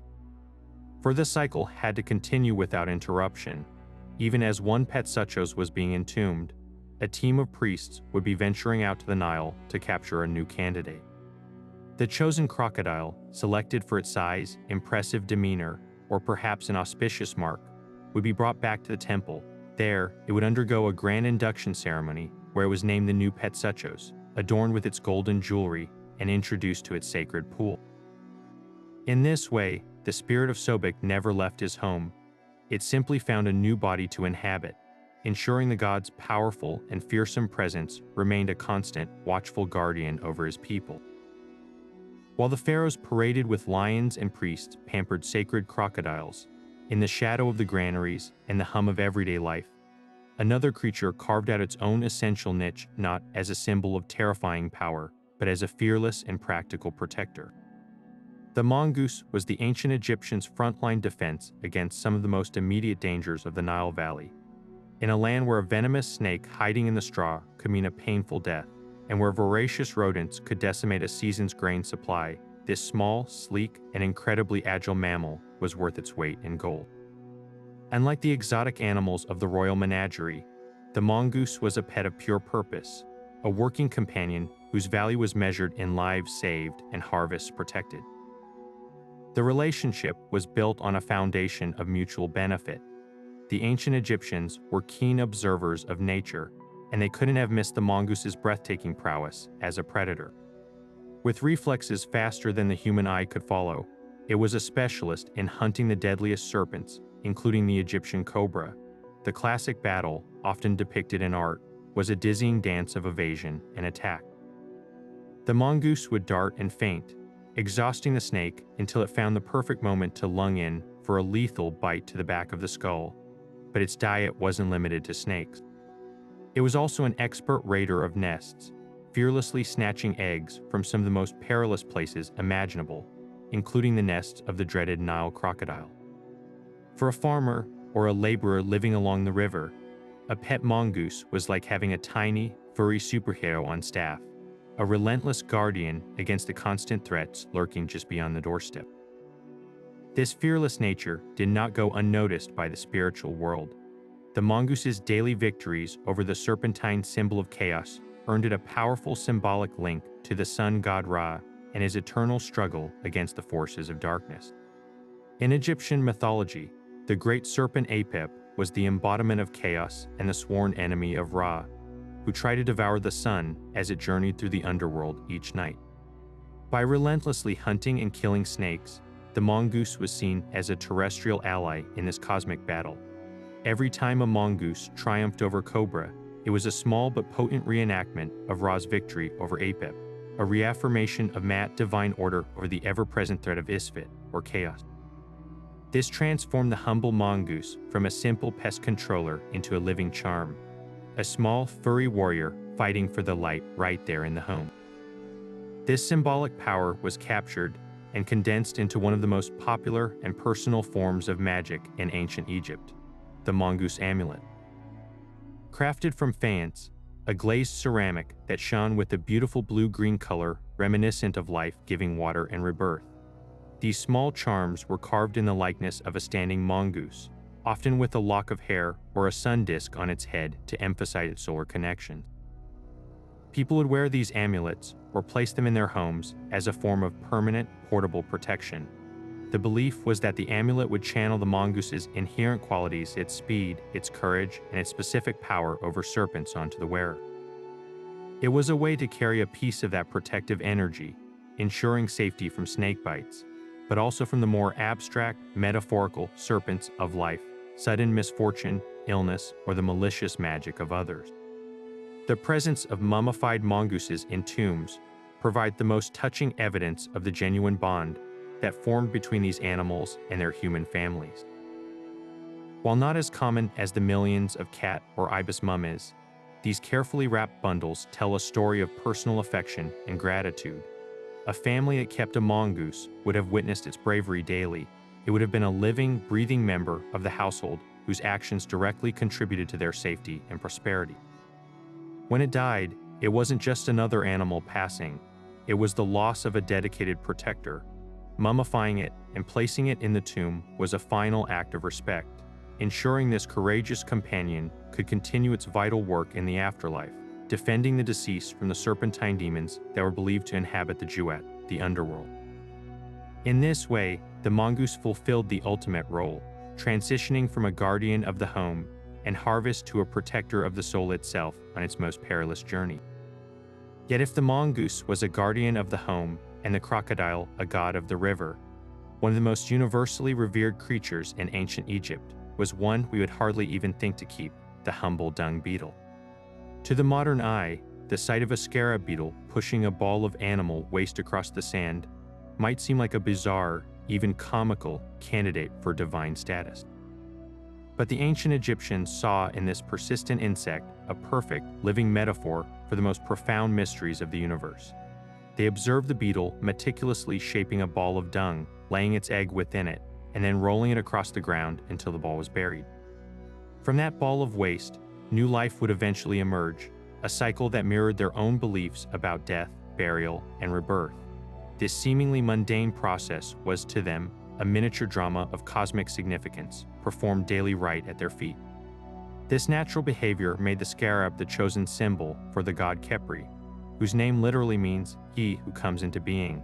Khepri was the embodiment of the morning sun, the self-created force that pushed the solar disk across the sky each day, just as the beetle pushed its ball. He represented the concept of spontaneous generation, rebirth, and transformation, the idea that new, perfect life could emerge from something considered lowly or inert. Every dawn was a victory of Khepri over the darkness, a daily rebirth of the world, and the scarab beetle was his living priest, performing its sacred duty in the dirt. Given this immense symbolic weight, it is highly probable that some Egyptians, particularly priests and those of high status, did not just observe these beetles but actively kept them. While we lack the clear archaeological evidence of scarab enclosures like we have for baboons or crocodiles, the sheer volume of scarab-related artifacts suggests a deep hands-on engagement. They would have been housed not in cages, but in special, ritually significant containers. Imagine small, purpose-made boxes of wood or faience, perhaps even tiny stone chapels, designed to hold these sacred insects. These wouldn't have been simple jars. They would have been miniature temples, allowing the owner to care for the beetle and observe its divinely inspired labors up close. Keeping a scarab was like having a living, breathing religious icon in your home, a constant, active reminder of the promise of renewal and the eternal cycle of the sun. The most enduring legacy of this reverence is, of course, the scarab amulet, the single most common good luck charm to survive from ancient Egypt. These were crafted from a stunning variety of materials, from humble steatite glazed blue or green to precious gold, silver, lapis lazuli, and carnelian. But they were far more than just jewelry. A scarab amulet was a potent battery of symbolic power, its shape alone invoking the entire cycle of transformation. They were often intricately carved on their flat underside with the name of a pharaoh, a protective spell, or the owner's name. These inscribed scarabs were then incorporated into everything from bracelets and necklaces to the very wrappings of mummies. When placed over the heart of the deceased, a scarab amulet, often called a heart scarab, was meant to spiritually weigh down the heart during the final judgment, preventing it from speaking out against its owner and ensuring a positive outcome. It was a tool for navigating the afterlife, a pocket-sized piece of cosmic insurance. The scarab's influence even extended to the realm of bureaucracy and personal seals. Because the beetle was associated with transformation and identity, scarabs were commonly carved and used as signet rings. The carved base would be pressed into soft clay to create a unique seal, authenticating documents and marking ownership of goods. This practice beautifully merged the practical with the profoundly spiritual. Every time a merchant sealed a jar of grain or an official authorized a document with their scarab seal, they weren't just performing an administrative task, they were invoking the power of Khepri, imprinting their action with the hope of renewal and the authority of the rising sun. The scarab, in all its forms, demonstrates perhaps better than any other animal the unique Egyptian ability to find the divine in the most unexpected places, transforming a simple insect into a timeless symbol of hope, resilience, and the eternal promise of a new day. And so, from the divine protection of the cat to the cosmic symbolism of the scarab, the ancient Egyptians crafted a relationship with the animal kingdom that remains utterly unparalleled in human history. Theirs was a world without firm boundaries between the wild and the domestic, the mortal and the divine, the practical and the profoundly spiritual. An animal was never just an animal, it was a potential vessel for a god, a protector of the home, a symbol of royal power, and a key to understanding the universe itself. This holistic view challenges our modern compartmentalization of nature, where we often relegate animals to the categories of pet, pest, or wildlife. For the Egyptians, these categories were fluid and deeply interconnected, with a sacred ibis in a temple aviary and a mongoose under a farmer's chair, both playing their part in maintaining the balance of the cosmos. This unique perspective forces us to re-examine our own concept of what a pet can be. Today, we often choose companions for comfort and affection, seeing them as members of our family. The ancient Egyptians certainly shared that bond, as their grieving rituals for dogs and the careful burial of family cats clearly show. Yet they also expected their animal companions to be active participants in a much larger spiritual and practical framework. A cat was both a beloved furry friend and a defender against chaotic spirits. A dog was a loyal hunting partner and a guide through the afterlife. Their value was measured not just in emotional connection, but in their essential role in the functioning of the home, the state, and the entire ordered universe. This multifaceted relationship suggests a depth of engagement with the natural world that we have largely lost, where every creature, from the mightiest lion to the lowliest beetle, had a designated and respected purpose. The legacy of this world view is etched into the very bones of Egypt, preserved in the millions of mummies that fill necropolises dedicated to a single species. This practice, which might seem strange or even excessive to us, was the ultimate expression of their beliefs. By mummifying an animal, they were not merely preserving a body, they were ensuring the continued presence of its spirit and the favor of the god it represented for all eternity. It was an act of devotion, a transaction with the divine, and an investment in the afterlife, all rolled into one. The sheer scale of these industries reveals a society that was willing to dedicate staggering resources to maintain its relationship with the divine through the animal kingdom, blurring the lines between faith, commerce, and ecology in a way that is truly unique. Ultimately, the bizarre and beautiful pets of ancient Egypt hold up a mirror to their entire civilization, reflecting a culture that saw the universe as an interconnected web of life, where humans were just one part of a divine tapestry. They did not seek to dominate nature so much as to understand their place within it, to collaborate with its forces, and to appease its most powerful representatives. Their relationships with animals were complex, sometimes contradictory, and often intense, ranging from genuine affection to calculated ritual, but they were never trivial. In a world where we are increasingly disconnected from the natural world, the ancient Egyptian example is a powerful reminder of a time when humanity lived in a constant, awe-filled dialogue with the creatures around them, seeing in every snarl, every purr, and every soaring flight a message from the gods themselves. From the pampered cats revered as living goddesses to the sacred crocodiles adorned with gold in their temple pools, the ancient Egyptians shared their world with a menagerie of creatures that blur every line we draw between pet and deity, guardian and menace. They mummified millions of ibises in the name of wisdom, kept chaotic baboons as divine oracles, and even dared to try and tame the hyenas they believed were incarnations of chaos itself. Pharaohs walked lions as the ultimate symbols of their power, while in the shadows of the home, a mongoose might be hunting snakes, its courage so admired it was forged into protective amulets. Even the lowly dung beetle, pushing its ball of waste, was transformed into a sacred symbol of the sun's eternal rebirth. This incredible tapestry of relationships reveals a civilization that saw the entire natural world through a spiritual lens, where every animal held a potential spark of the divine. It was a worldview without our modern separation between the sacred and the mundane. A creature could be a beloved companion, a practical protector, a religious offering, and a living god all at once.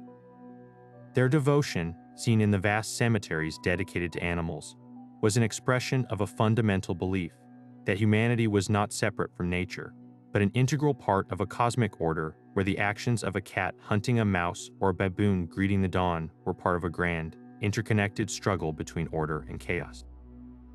It forces us to reconsider our own connection to the animal kingdom. While we love our pets, we often see them as separate from the wild, their value measured in companionship alone.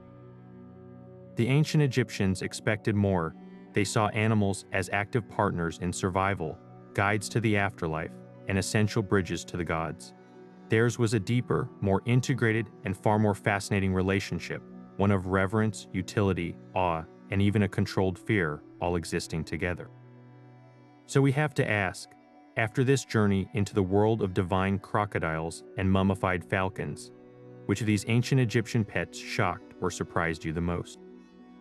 Was it the scale of the cat mummification industry, the idea of a pharaoh walking a lion through the streets, or the priests who risked their lives to feed a sacred crocodile? Let us know your thoughts in the comments below. We love reading your perspectives. And if you enjoyed unraveling this mystery of the Nile, make sure to subscribe and hit the bell so you don't miss our next adventure into the hidden corners of history.